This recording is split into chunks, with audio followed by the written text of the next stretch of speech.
Tell your neighbor you're a child of the latter house. Amen. Amen. I'd like to welcome you to the Zion service.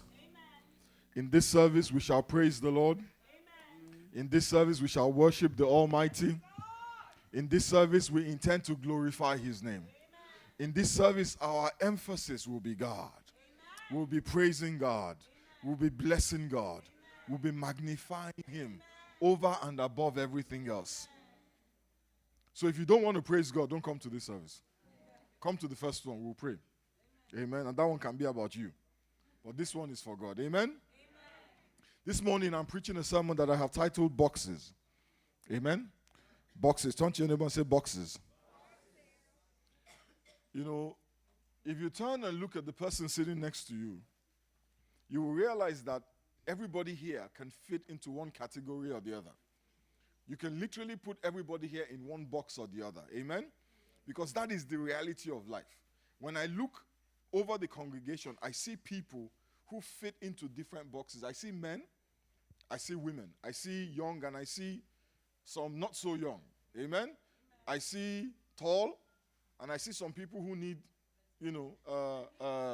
some assistance to be qualified as tall. You know, I was standing next to my wife, and I had a surreal moment. I was standing next to her, and usually when I'm standing next to her in church, I look and her head is there. This time around, I looked and there was nobody there. And then I looked down and I saw her, and I'm like, what's happening? And then I noticed she had taken off her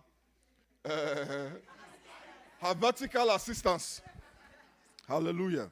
But the truth is that we all fit into one category or the other. Amen? Even the Bible puts us into these categories. And this morning, I want us to look at ourselves. I want us to focus on ourselves. Have you ever been to church and you heard a sermon and you knew who the sermon was for? Have you ever had that experience? And you know that God was just talking to somebody. That person is you. Amen? So don't be looking for a word for someone else. This is for you. Amen? If they are not here, it is not for them. If you are here, it is for you. Amen? So I want you to not worry about your neighbor. I want you to look at yourself and ask yourself, what box do you fit in? Because this morning I am going to be talking about different boxes. Let us start by turning our Bibles to the first book of Corinthians, chapter 2.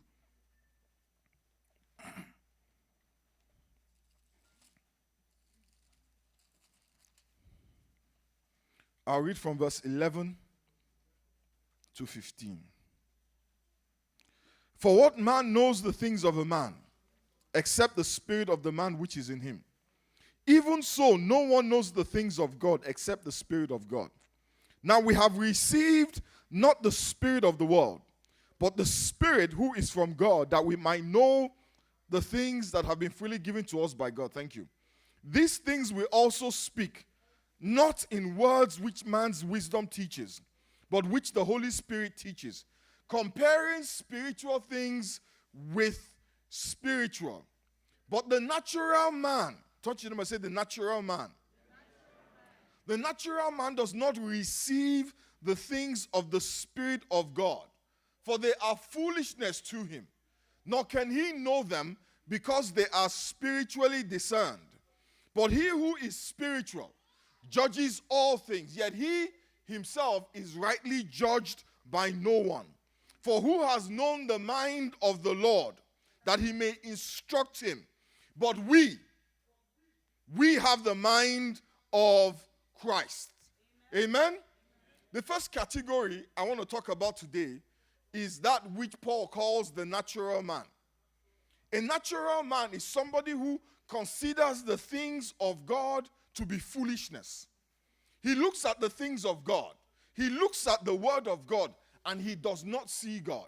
You see, I studied philosophy in college, in university, and I had lecturers who taught courses called the philosophy of religion, which meant that part of the material for the course was the Bible. These people read the Bible. They studied the Bible. They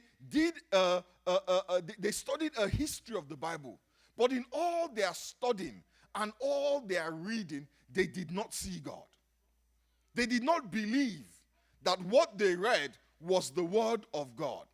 The natural man never sees God. He looks down on people who believe in God. Amen? And to him, Christianity is a crutch. He does not see God as the creator of the universe. Rather, he talks about mother nature. And he talks about evolution and how we descended from apes and gorillas. When I look in the mirror, I don't see an ape. I see Mr. Albert Bolaho Omotayo and Mrs. Titilayo Omotayo. I don't see an ape. When you look in the mirror, what do you see? If you see an ape, you need help. You need medication, amen? But yet, they say we are descended from animals that look nothing like us and sound nothing like us. A natural man cannot understand why you read the Bible. He doesn't get why you pray. The idea that you would give 1/10 of your income to a God you cannot see, to him it is ludicrous. The whole idea of being born again, to a natural man, that is the height of foolishness. He says to himself, how can a man enter into his mother's womb and then come out a second time? To a natural man, all of these things that we see and believe in the Bible, he considers to be foolishness. Now, when the things of God or the things in his word appear to you as foolishness, then you're a natural man. For a natural man, the world begins and ends with what he can see, with what he can touch and hear and smell or taste. If he cannot see, then it is not real. So for him, the spiritual realm is not real. Angels and demons, witches and wizards, it's just a Harry Potter movie. It's all fairy tales. And of course, when you talk to him about the Holy Spirit, he wants to commit you to an asylum. In fact, there's a joke. When you go and see a psychiatrist and you say the Lord spoke to you, they want to put you in a straitjacket because it is assumed that if the Lord is speaking to you, you are crazy. That is the first sign of madness to the natural man. Saying that you hear from God. Amen? The natural man, he prides himself on his intellect, on his ability to think rationally. He takes a lot of pride in how smart he is and how much he has accomplished.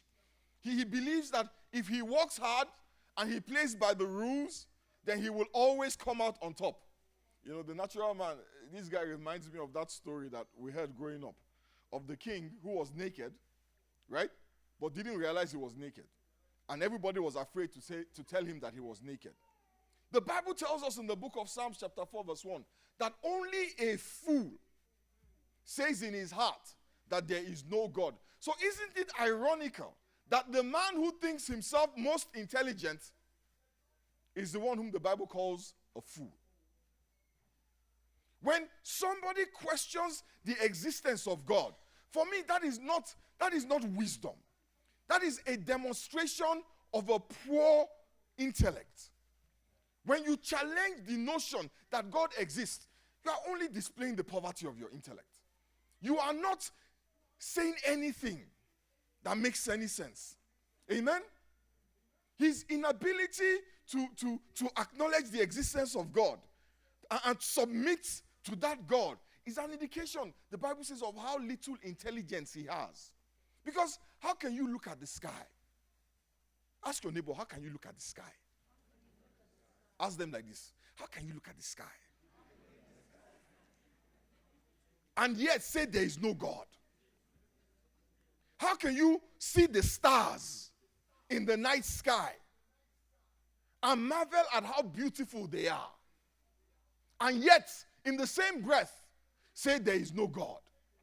How can you look at the sunrise and see the sunset, climb up mountains so that you can just gaze on the beauty of God's creation and still say there is no God? It doesn't amaze me, it annoys me. It annoys me because you talk about how this is all random. It's a consequence of the Big Bang. Have you heard that theory before? There was a bang and all of a sudden everything was beautiful. Literally, that is what it says. So if you put your hand in your pocket now, right, and you grab maybe you have a bunch of coins in your pocket, right? So you put your hands in your pocket and you throw them up. Yeah? What this theory says is that every coin that you threw up will land on the floor on its edge each and every time, and each and every coin. That is what random means. Is that possible? No. If every coin lands on its edge each and every time, then you know that somebody placed it there. Somebody guided it to its landing place. There is too much beauty in the world for it to be random.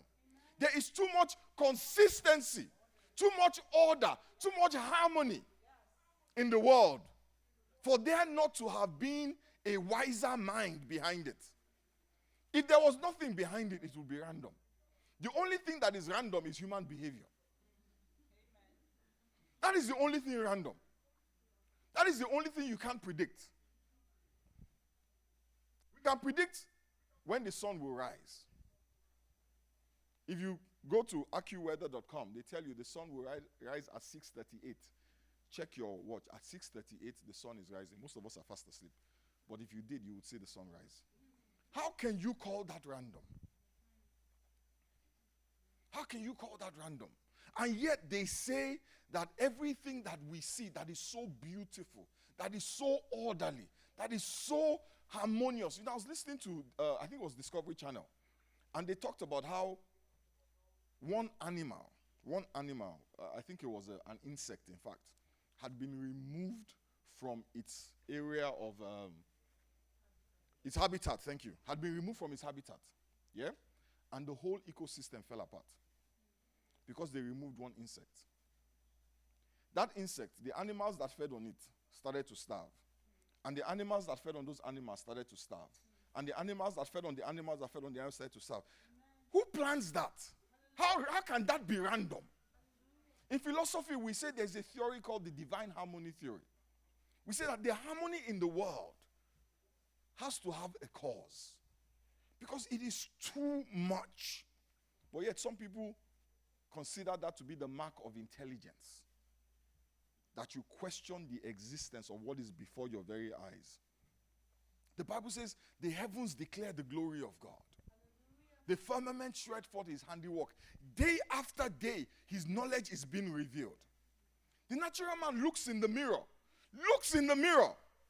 sees his nose exactly where it is, sees his eyes. Can you imagine if your nose was on your butt? Seriously.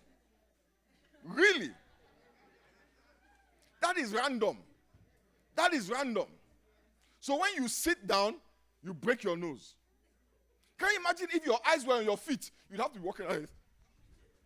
So that you can see. Why are your legs where they are? When you trim the hair in your nose, have you ever wondered why it is there? Go ask a doctor. They will tell you that hair is what prevents you from inhaling dust and infection. But all of that is random. That is how we judge intelligent people. Where I come from, that is stupidity. Ignoramus. I'm telling you the truth. Why do you have eyelashes? Go and shave your eyelashes since they are random. No, seriously, they're random. Shave them. Why is everything so precise? How can you look at your face and say there is no God? No human being has the same fingerprint. No two human beings have the same fingerprint. Yet there is no God. How do you say that? How can you feel the precisely calibrated and exactly timed beat of your own heart? Have you ever had palpitations? Anybody ever had palpitations? Let me tell you what palpitations are, because I've had them a long time ago. That is when your heart beats randomly. Sometimes it wants to jump out of your chest, sometimes it wants to jump out of your throat. That is random. And you go to the doctor and they tell you, no, that's not normal.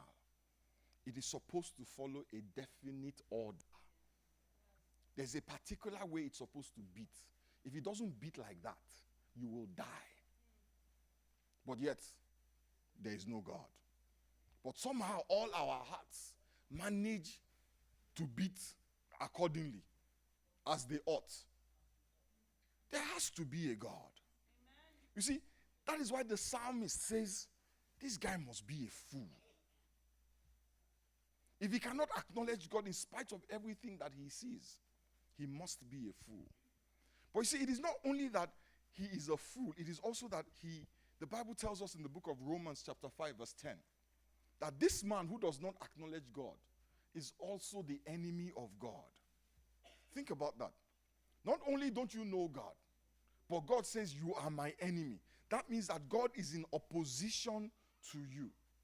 And I know for many of us that is a big challenge. Because, we listen to people like Ian La and Oprah and Dr. Phil. And we believe, because those people say so, that we are all children of God. We're not. I'm serious. We are not all children of God. The Bible says, who is this that darkens counsel without knowledge? God has only one child, one son. Jesus. Adam is not his son. How many of us know that? Adam is not the son of God. Adam is God's creation. So it's either you are in Christ or you are in Adam. If you are in Adam, you are God's creation. If you are in Christ, you are God's child. Amen. So anybody who is not in Christ, I'm not related to them. I don't know you like that. We're not relatives. We're not tied like that. You are a creation. I am a child. There's a difference. Amen? Amen. Praise the name of the Lord. Hallelujah. That is the natural man. And you say, well, Pastor, if I'm the enemy of God, then why is God still blessing me? Why do I still have a job? I don't go to church. I don't pray. I don't believe there is a God, but I still have a good job. In fact, I just got a promotion yesterday. I'm doing well. I'm happy. I've got a great marriage, but I don't believe in God. Let me show you something. Turn with me quickly to the book of Romans chapter 2 verse 4. And I'm going to read from the New Living Translation. Romans, the 2nd chapter and the 4th verse. I'm reading from the New Living Translation. It says, don't you see how wonderfully kind, tolerant, and patient God is with you? Does it mean nothing to you? Can't you see that his kindness is intended to turn you from your sin? Because you are stubborn and refuse to turn from your sin, you're storing up terrible punishment for yourself. For a day of anger is coming when God's righteous judgment will be revealed. Paul, in this letter to the church in Rome, is saying, dude, don't get it twisted. The fact that things are going well for you is a deliberate act of kindness on God's part to bring you to the place of repentance. It is not God accepting your sin. It is God trying to convince you that I know you are bad. You know you are bad. But I'm just going to keep loving you so that you can change your mind and come to me. Many of us think that God ignores our sin. He doesn't. We sin and nothing happens, so we think it's all good. No. That he doesn't do anything about it is deliberate on his part. So don't get it twisted. Tell your neighbor, don't get it twisted. When God is ready, when he decides he has given you a long enough rope, he will yank the rope. And like I told them in the first service, he doesn't need a private detective to find you. He knows your name, he knows your house, he knows your social security number, he knows your address, he knows your zip code, he knows what side of the bed you sleep on. So he will not accidentally get your wife. Because you are thinking, well, okay, let's switch. So you sleep on the right side, she'll sleep on the left. No, he knows the difference. Amen? Praise the name of the Lord. Let's look at the second category of people, the second box. 1 Corinthians 3, verse 1 to 4.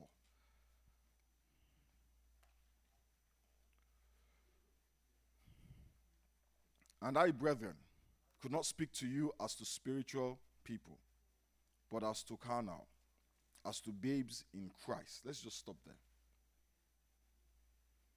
The second category of people we're looking at today are people that the Bible calls carnal. Turn to your neighbor and ask them, are you carnal? Seriously, ask them, are you carnal? Ask the other neighbor, are you carnal? Look at them like you care. Like, are you carnal? I know many of us are saying no, but let me explain what it means to be carnal so you can better understand if you are carnal or not. You see, a carnal person is actually a Christian. Often the expression that you will hear is carnal Christian. So the question to ask your neighbor really is, are you a carnal Christian? Ask your neighbor that, please. A carnal Christian is somebody who believes that Jesus Christ died for them. They believe that the Bible is the word of God. Well, let me clarify. Some of the Bible is the word of God. Not all the Bible is the word of God. Amen? They believe that the parts of the Bible that they agree with, that conforms and lines up with their agenda, that is the word of God. Anything else, I don't agree with that. A carnal Christian looks at the Bible and says, I don't agree with that. How dare you say you don't agree with God? Like he asked your opinion. Have you met somebody who says that? You know, I read Exodus 15 the other day, and frankly speaking, I just don't agree with that. You know, no, seriously, Pastor Femi, it doesn't make any sense to me. I don't agree with that. Really? Who made you king of the world? Doesn't matter whether you agree with it or not. It is the word of God. Amen? A carnal Christian believes they should go to church. Christmas, Easter, Palm Sunday, New Year's Eve. Anything else would be, a little excessive. You don't want people to think you have problems. Because when you're going to church all the time, we start to wonder, is there something wrong? A carnal Christian respects the word of God only when it lines up with what they want. So, I want to marry an unbeliever. Let's leave the word of God alone. Let's talk about love. Because, the word of God does not agree with me marrying an unbeliever. So let's not talk about the will of God anymore. Let's talk about love. I love her. I love him. But what does the Bible say? No. As long as love will conquer all. Have you heard that before? Is it God's will? No, Pastor Femi. This is a good person. Is she cute? Is he good looking? That's all I need. But what about the word? Leave that alone. For the carnal Christian, the word of God is a buffet. You choose the part you want. The part that tastes good. I like a little bit of Philippians 4:19. I like that. It's delicious. My God shall supply all your needs according to his riches in glory. And that part that says God will grant you the desires of your heart. I like that. Can I have some more of that? And the part that says you'll be blessed as you go in, blessed as you come out. Can I get a boatload of that one? The part that says who shall ascend into his holy hill? I'm sorry. I don't need that. He that has clean hands and a pure heart, tastes bad. That is a carnal Christian. A person who is more interested in what they can get out of God as opposed to having a relationship with God. A carnal Christian is motivated and led by his physical needs. He is driven by what he will eat, what he will drink, what he will wear, how he looks. A carnal Christian is so busy comparing himself to other people, he doesn't see the hand of God in his life. I'm sure we all know people like that. They get a blessing and they're excited about it. Then they hear about someone else's blessing and they go into depression. Do you know anybody like that? They are busy excited about their new job and how they're now earning $100,000 per annum. They're so excited. They're in church giving thanks to God, giving testimony. Then they hear that their best friend is now earning $125,000. Say, God, what did I do? Didn't I serve you enough? Carnal. Don't you remember? Say carnal. A carnal Christian is just like a baby. In fact, the Bible calls them a baby Christian. Paul says a carnal man is a baby. And that's not a bad thing. That is okay if that is where you start from. But when you don't leave that spot, when you don't make any progress. Listen, when a baby is born, we all know when a baby is born, a baby is cute. Yeah? When he spits up his milk on your on your suit. You're like, oh, and you know, and you rub the baby's back, even with all the spit up and this. I know how spit up smells. We always tolerate stuff from babies. When the baby poops in his diapers, you know, you hold your nose, but you change the baby. You don't smack a baby for pooping in the diapers. That's what babies do. Amen? When he's being a baby, it's okay. Because he's a baby. When a baby goes, nah, nah, nah, nobody complains. Because that's what babies do. But then we expect the baby to grow. He is not supposed to remain a baby. If a 15-year-old is crying because his milk is cold, what do you do?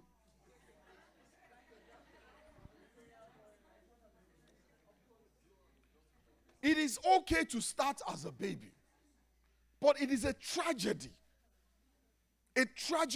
to remain behaving like a child. We need to call him out. We need to tell him, grow up. You guys are wrong right there. So turn to your neighbor and say, grow up. 1 Corinthians 13 verse 11 says, when I was a child, I talked like a child. I thought like a child. I behaved like a child. But now that I am a man, I must put away. They don't fall off. I put them away. I make the decision to stop being a child. Some of us need to grow up. Amen? We are still crying, griping, whining, whinging, organizing pity parties, calling attention to ourselves. Woe is me. The world is falling on my shoulders. Every day we're asking God, what was that thing you said 5 minutes ago? I need reassurance. You don't love me. You hate. You need to grow up. It is not God's plan for you to remain in the same place. God's intention is that you grow into maturity. Like most babies, carnal Christians are selfish. You know that noise that babies make? What they're actually saying is mine. Mine. Everything is theirs. Mine.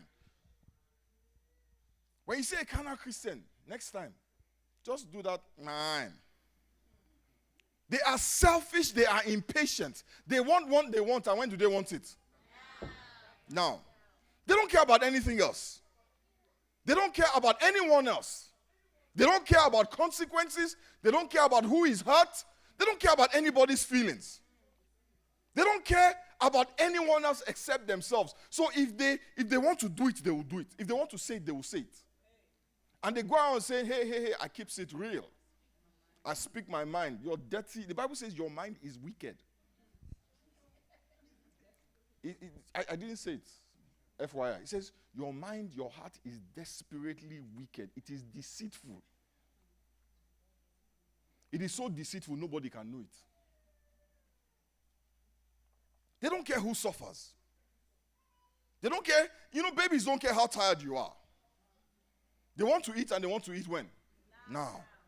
And if they don't get their food, there will be no peace. And I told the story in the first service of my first daughter. When that girl cries, my second daughter, when she cries, she literally takes peace. She gathers all the peace in the house, puts it in a package, and sits on it. And until you give her what she wants, there will be no peace. No, there will be no peace. And she will cry. She will cry until you are afraid that she's going to hurt herself. And then she will cry some more. Amen? When you get two babies together, there's always fighting. There's always controversy. You're always settling one quarrel or the other with them. You know, a typical example of a carnal Christian is a guy who was called Esau. Esau was so hungry, he sold his inheritance for a bowl of pottage. A bowl of pottage. Let me give you an analogy. Imagine if your father died, he was going to leave you 50 million US dollars. And then you take that $50 million and say, you know what? You can't wait. You need to have a taco from Taco Bell. So you exchange $50 million for a taco from Taco Bell. And that's not even a great taco. It's not a taco. They don't call it meat, they call it protein-like substance. And that was what Esau did. Would it have killed Esau to wait until he got home? Would it kill you to wait until you marry? A carnal Christian always says, body is not wood. Body no be wood. If anybody tells you, pastor, I'm a man, I can't help myself. Doesn't mind. That is a carnal Christian. A carnal Christian never turns the other cheek. You know that verse of scripture that says, vengeance is mine, saith the Lord, I will recompense. A carnal Christian doesn't know where it is. Oh, they don't. They have to get you back now. Oh, no. You can't. You cross me. Oh. I'm going to go and wait for you in front. I will get you back. And if they don't get you back, they don't sleep. They stay awake all night plotting their revenge. Would it really kill you not to gossip? Just go one day without telling stories about anybody. Just one day. Try. Don't call anybody. Don't text anybody. Guess what? She went to church today. You know, a lot of us have our Bibles on our phones. So that has become an excuse now. Some people, they're texting, they're tweeting. Miss Thing showed up today in church. Her shoes were toe up.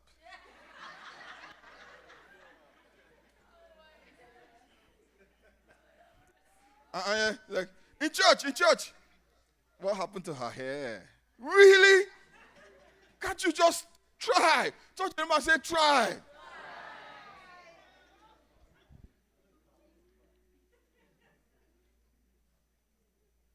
The carnal man is more concerned with immediate satisfaction. For Esau, the hunger was more real than his birthright. Ask yourself this. What is so important? What must you have right now that you give up the promises of God for? Many of us, our problem is our mouth. We have to talk. If they put a gun to our head and say, shush, it's a lie, we will talk. And we think it's a good thing. We think it's a good thing to have no self-control over our own mouth.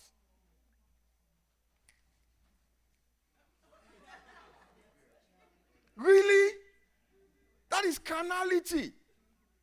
A mature person has control over what he says. A mature person can let things slide. A carnal person, any offense, they are a walking mass of nerves. They are always offended. You didn't greet me. How did you greet me? On one knee, on two knees, with your eye half closed? Really? It doesn't matter. Move on. No amount of crying could get it back. See, many of us don't realize that we are missing opportunities. Because when the angel comes with your blessing and he sees that you are not mature enough to handle that blessing, he lets it go. That's what happened to Esau. And many of us are like little kids, little babies, begging God for Maseratis. Nobody's going to give a Maserati to a 2-month-old. So you need to grow up. Some of the blessings that you want are tied to the level of maturity that you display. Some of us want to marry. We're not mature enough. We're old. We can father children biologically, but our level of maturity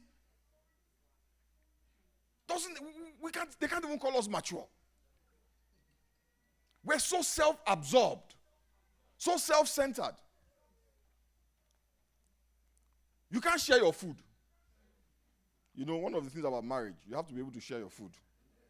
Because somehow, when you go to a restaurant with a spouse, there's something about marriage that gives people the liberty to put their forks in your plate and eat your food, even though the menu was right in front of them. So if you notice, people who have been married for a while, they argue when it's time to order your food. I'm not hungry. No, you better order your food. But I'm full. Order it, we'll take it home. But a lot of us, you put your fork in my plate, you put your fork in my plate, and it will everything will fall apart. You can't stand the idea that somebody will squeeze your toothpaste instead of rolling it out. You say, Pastor, that's just the way I am. You know, I like my things just so. Wait first. Tell your neighbor, grow up. Y'all need to grow up. Some of the things that I hear, people are complaining about and people are dealing with. I want to smack somebody and say, grow up, my friend. There are issues in the world. There are starving children in Virginia and Rwanda. And we're whining about silly things. Silly things. So, what category do you fall into? My time is up. What category do you fall into? The life of a Christian should be a progressive walk. We should be growing. You should not remain in the same place. If you are the same way you were 5 years ago when you first gave your life to Christ, you are a 14-year-old in diapers. I saw a picture in Newsweek recently of a 6 or 7-year-old boy breastfeeding. Anybody ever see that? Anybody see that picture? Did anybody say, oh? Did anybody say that? Like, ew.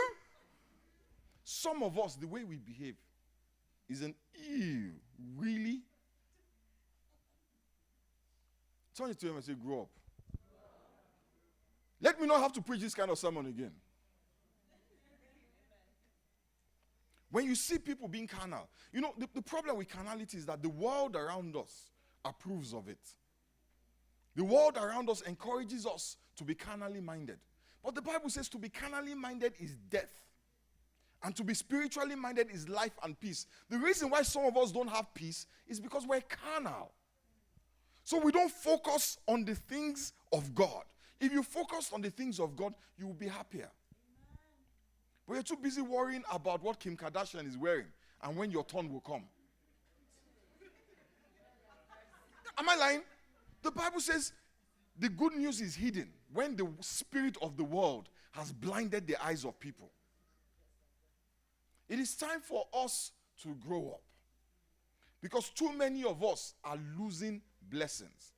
Like I said in the first service, I don't want to get my Maserati when I'm 90. What is a 90-year-old man going to do with a Maserati? What are you going to do with it? You just look at it and then your child will come and drive it. My children will get their own blessings. God has enough blessings for all of us. Me, my children, my grandchildren. They don't need any of mine. I want mine for me. Amen? But the way some of us are going, you'll be 90 before you are mature enough for some of the things that you want. So it's time now to put away childish things. It's time now to start to think about other people other than yourself. It's time now to start asking yourself, do I have to be so intolerant? Do I have to be so impatient? Do I have to be so fussy? Do I have to speak my mind so badly? I know people who speak their mind are never nice about it. Nobody minds if you speak your mind. Just have the maturity to package it in a way that I can hear it. That is maturity. Don't just blurt it out like you have verbal diarrhea. Yes, I went there. It is time to grow up. Amen? Let us bow our heads and pray.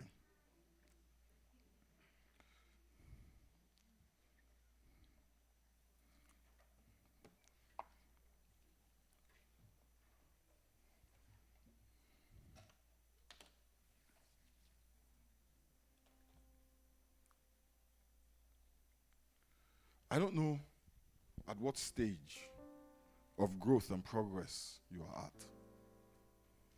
but you do. As you examine yourself this morning, ask yourself, how long have I been a Christian? Am I growing?